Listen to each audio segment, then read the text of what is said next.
अब पढ़ेंगे वेग। वेग क्या होता है? वेग चाल को ही वेग कहते हैं, लेकिन उसके साथ मोशन का डायरेक्शन भी दे दिया जाता है। देखिए, किसी वस्तु का चाल ही वेग है, लेकिन उसके साथ उसका डायरेक्शन भी दे दिया जाता है। मैग्नीट्यूड, परिमाण और डायरेक्शन दोनों ले लिया जाए। जैसे एग्जाम्पल दिखा रहे हैं आपको ये कि अब देखिए एक वस्तु का चाल है 5 मीटर प्रति सेकेंड। ये हो गया स्पीड, ये हो गया स्पीड। और यहाँ देखिए 5 मीटर प्रति सेकेंड ईस्ट, 5 मीटर प्रति सेकेंड पूरा। ये हमारा वेग है, ये हमारा वेग, वेलोसिटी। वेलोसिटी चाल में केवल परिमाण होता है, वेग में परिमाण और दिशा दोनों होती है। इसका मतलब वेग का परिमाण ही चाल है। वेग का इसको बोला जाता है परिमाण, इसको बोलते हैं परिमाण, इसको बोलते हैं डायरेक्शन, दिशा। जिसमें परिमाण और दिशा दोनों होती है, वो वेक्टर होता है, सदिश राशि होता है। मतलब कि चाल हमारा जो वेग है, वेग एक सदिश राशि, वेग जो है एक सदिश राशि, वेक्टर क्वांटिटी, वेक्टर। सुनिए, जिसमें परिमाण और दिशा दोनों होता है, जिसमें परिमाण और दिशा क्या होता है? दोनों। ठीक है, तो हम या इसको दूसरे वर्ड में कहेंगे। पहली भाषा में बोलेंगे कि चाल के साथ ही दिशा लिया जाए तो उसको वेग कहते हैं। और दूसरे वर्ड में बोलेंगे कि एकांक समय में तय किए गए विस्थापन को वेग कहते हैं। एकांक समय में तय किए गए विस्थापन को वेग कहते हैं। और ये देखिए वेग, देखिए वेग के प्रकार पढ़ते हैं। वेग के प्रकार पढ़ते हैं। सबसे पहले आता है एक समान वेग, एक समान वेग, uniform velocity, uniform velocity. Uniform velocity क्या होता है? देखिए, एकांक समय, यदि कोई वस्तु एकांक समय में एकांक विस्थापन तय करता है, नहीं। यूनिफॉर्म वेलोसिटी क्या है? समान समय अंतराल में समान विस्थापन तय करता है, तो उसको बोलते हैं यूनिफॉर्म वेलोसिटी। एक समान वेग कहते हैं। समान समय अंतराल में समान विस्थापन तय करता है, तो उसे एक समान वेग कहते हैं। एक समान वेग के लिए विस्थापन भी समान होना चाहिए और डायरेक्शन भी समान होना चाहिए। अब ये नहीं कि वो 10 मीटर प्रति सेकेंड के वेग से चल रहा है, कभी पूरब चला है, कभी उत्तर चल गया, कभी दक्षिण कर चल गया, और 10 ही के चाल से चल रहा है, तो एक समान वेग नहीं है। एक समान चाल है, लेकिन एक समान वेग नहीं है। एक समान वेग का मतलब कि डायरेक्शन भी वही होना चाहिए और उसका मैग्नीट्यूड भी 10 पे चल रहा है तो 10 के ही स्पीड पे वो चलते रहे और डायरेक्शन भी सेम रहे, तो एक समान वेग कहते हैं उसको। ठीक है, अब आता है परिवर्ती वेग। परिवर्ती वेग, परिवर्ती वेग या इसी को बोलते हैं असमान वेग। असमान वेग, non uniform, non uniform velocity, non uniform velocity. सुनिए, पढ़ेंगे नॉन यूनिफॉर्म वेलोसिटी क्या है? यदि कोई वस्तु समान समय अंतराल में भिन्न भिन्न विस्थापन तय करता है, तो non uniform velocity. Non uniform या परिवर्ती वेग के लिए, परिवर्ती वेग के लिए 3 कंडीशन है। पहला कंडीशन ये है कि वस्तु का समान समय अंतराल में वस्तु का विस्थापन बदलते रहे। वस्तु का क्या होती है? विस्थापन बदलते रहे, विस्थापन भिन्न भिन्न हो, भिन्न भिन्न हो। यदि किसी वस्तु का समान समय अंतराल में विस्थापन भिन्न भिन्न हो तो वो परिवर्ती वेग है। या किसी वस्तु का समान समय अंतराल में डायरेक्शन भिन्न भिन्न हो, डायरेक्शन भिन्न भिन्न हो तभी वो परिवर्ती है। दिशा क्या हो? दिशा भिन्न भिन्न होना चाहिए, तो भी परिवर्ती वेग या असमान वेग कहलाएगा, या दोनों भिन्न भिन्न हो।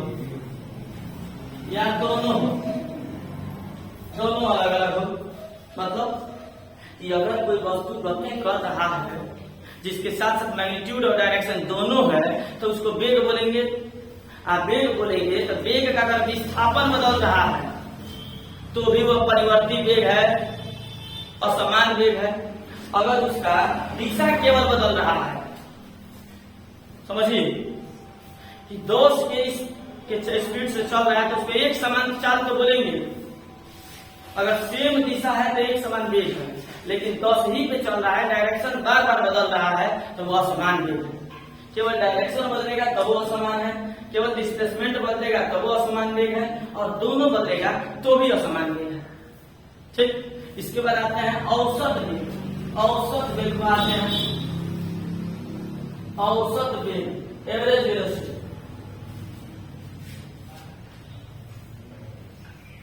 एवरेज वेलोसिटी ये क्या होता है?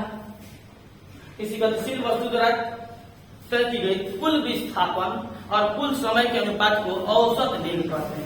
किसी गतिशील वस्तु द्वारा तय किए गए कुल विस्थापन और उसके द्वारा लगे हुए कुल समय के अनुपात को औसत वेग कहते हैं। फॉर्मूला होता है v bar equal to delta s upon delta t। या इसको दूसरे भाषा में लिख सकते हैं, v equal to d delta x upon delta t, delta x upon delta t। औसत वेग है delta s upon delta t या delta x upon delta t। औसत वेग मतलब किसी का यात्रा के दौरान तय की कुल दूरी बटा कुल समय के अनुपात को औसत वेग कहते हैं।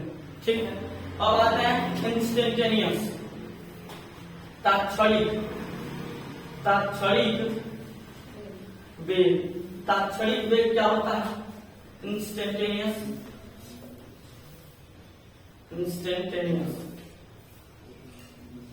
वेलोसिटी। इंस्टेंटेनियस वेलोसिटी, तात्क्षणिक वेग देखिए, किसी यात्रा के दौरान गतिशील वस्तु के किसी क्षण औसत वेग को ही तात्क्षणिक वेग कहते हैं। किसी क्षण औसत वेग को ही तात्क्षणिक वेग कहते हैं। फॉर्मूला होता है v equal to limit delta t tending to 0 delta s upon delta t। इसी को दूसरे ये हो जाता है ds upon dt, ds upon dt। यही हो जाएगा हमारा आप विस्थापन विस्थापन है। अगर आप ये x को दूरी ले लेते हैं तो तात्क्षणिक वेग होगा dx अपॉन dt जो होगा ये होगा हमारा तात्क्षणिक वेग। तात्क्षणिक वेग है dx अपॉन dt या ds अपॉन dt। इसका क्या मतलब? विस्थापन का समय के सापेक्ष अवकलन गुणांक। विस्थापन का समय के सापेक्ष अवकलन गुणांक तात्क्षणिक वेग होता है। तात्क्षणिक वेग होता है यह औसत वेग delta v bar equal to delta s upon delta t, यह है तात्क्षणिक वेग। अब हम इस पे एक सवाल देखते हैं। अच्छा ठीक है, इसको एक नोट बताते हैं, रिमार्क आप लोग को बताते हैं। रिमार्क में देखिए इम्पोर्टेंट है ये। यहाँ से ये आपको निष्कर्ष निकल रहा है कि v equal to delta ds upon dt। इसलिए ये हमारा निष्कर्ष निकल रहा है कि विस्थापन का समय के सापेक्ष अवकलन गुणांक वेग होता है। विस्थापन का समय के सापेक्ष अवकलन गुणांक वेग होता है। तो इसको इधर भेज देते हैं, हमारा प्राप्त होगा ds equal to v dt। क्या प्राप्त होगा? ds equal to v dt। दोनों तरफ हम समाकलन कर देते हैं, क्या हो जाता है यस इक्वल टू यस करिए या डेल्टा यस करिए equal to differentiation v dt। देखिए यहाँ से बड़ा निष्कर्ष निकला, वेग का समय के सापेक्ष समाकलन करेंगे तो हमारा विस्थापन प्राप्त। आपको बताए थे कि अवकलन का उल्टा समाकलन होता है, समझिए। तो आप विस्थापन का अवकलन कर रहे हैं तब वेग आ रहा है। तो आप वेग का समाकलन कीजिएगा तो विस्थापन होगा। तो अगर आपको वेग दिया है, विस्थापन पूछ रहा है, तब समाकलन करना पड़ेगा। वेग दिया है, विस्थापन पूछ रहा है, तो समाकलन कर देना है t के सापेक्ष।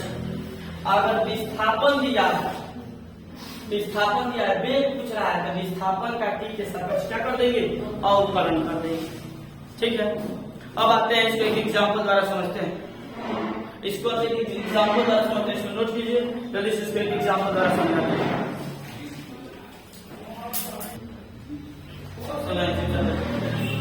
चलिए हम ये कह रहे हैं वेग का समाकलन करते हैं, हमको विस्थापन प्राप्त होता है।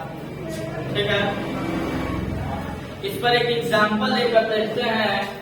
ये हमें प्राप्त हुआ है 2016 का एक सवाल है कि एक गतिशील वस्तु का वेग v बराबर 80 प्लस bg स्क्वायर है। इसका विस्थापन ज्ञात करना है। इसका विस्थापन ज्ञात करना है t बराबर 1 सेकंड से लेके 2 सेकंड के बीच। सुनिए, वस्तु का वेग दिया है 80 प्लस bg स्क्वायर। विस्थापन 1 सेकंड से 2 सेकंड के बीच में विस्थापन ज्ञात करना है। तो हम जानते हैं कि वेग दिया हो, विस्थापन ज्ञात करना है। अब इसलिए हमारा ऑप्शन दिया है, तो देखते हैं, पहले इसको हल करते हैं। हम जानते हैं कि वेग का समाकलन जो होता है t के सापेक्ष, यह हमें विस्थापन प्राप्त होता है। तो इसको ऐसे हम लिख सकते हैं, विस्थापन इक्वल टू v का जो समाकलन होगा वो भी कहाँ से कहाँ तक करना है, 1 से 2 तक। 1 से 2 तक हमको वेग का समाकलन कर देंगे। या 1 सेकंड से 2 सेकंड के बीच करना। अब हम v का मान इसमें भर देते हैं, s इक्वल टू 1 से 2 तक v का मान भर देते हैं 80 प्लस bg स्क्वायर और ये dt इक्वल टू, ये अलग अलग कर देंगे, 80 1 से लेकर 2 तक 80 dt प्लस 1 से लेकर 2 तक bg स्क्वायर dt। ये कांस्टेंट है, बाहर आ जाएगा, हो जाएगा t dt 1 से 2 तक, b कांस्टेंट है, बाहर आ जाएगा 1 से 2 तक t स्क्वायर dt। समाकलन आपको पता है, समाकलन का फॉर्मूला होता है, जितना होगा उसका पावर 1 बढ़ा दिया जाता है और उसी से भाग दिया जाता है 1 से 2 तक। फिर यहाँ भी हुआ t स्क्वायर है, t क्यूब अपॉन 3 और 1 से 2 तक। ये समाकलन होता है कि पावर जितना हो उसको बढ़ाकर एक उसी से भाग दिया जाता है। 2 है तो इसको एक बढ़ा दिए 3 और 3 से भाग दिया है। 1 है तो बढ़ा दिए 2 से भाग दिया है। अब इसका मान भर देते हैं, s इक्वल टू पर अपर लिमिट भरते हैं। यहाँ 2 भरेंगे, हमें प्राप्त होगा 2 का स्क्वायर अपॉन 2 माइनस 1 का स्क्वायर अपॉन 2। एक बार अपर लिमिट भरते हैं, फिर माइनस, फिर 2 बार लिमिट भरते हैं, प्लस b और अपर लिमिट भरेंगे 2 का क्यूब अपॉन 3 माइनस 1 का क्यूब अपॉन 3। इसको थोड़ा सॉल्व कर देते हैं, s इक्वल टू ये हो जाएगा 16। यहाँ पे हम अपर लिमिट 2 भरेंगे ना, यहाँ 2 का स्क्वायर होगा, 2 का स्क्वायर 4/2, आगे a आता है, आगे a है, a ये हो गया 4/2 माइनस ये हो गया 1/2 प्लस आगे b है, ये हो गया 8/2 का क्यूब 8/3 माइनस 1/3। आप इसको सॉल्व कर दीजिए, 4/2 में से 1/2 बचेगा तो 3/2 होगा, अब ये a हो गया, यानी कि 3/2 a आप प्लस 8/3 में से 1/3 घटेगा तो 7/3 हो जाएगा, 7/3 और ये भी, ये हमारा विस्थापन आ गया। ऑप्शन देखते हैं कौन सा ऑप्शन है, 3/2a आप प्लस 7/3b। ये 2 नंबर का ऑप्शन हमारा इस सवाल का सही है। इस प्रकार वेग दिया होगा तो उसका t के सापेक्ष समाकलन करेंगे तो हमारा विस्थापन निकल जाएगा। कहां से कहां तक निकालना था, 1 सेकंड से 2 सेकंड के बीच।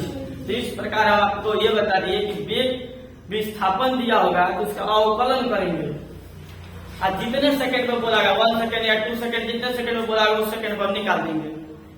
अगर वेग दिया है तो उसका समाकलन करेंगे t के सापेक्ष, तो वो हमें विस्थापन निकल जाएगा।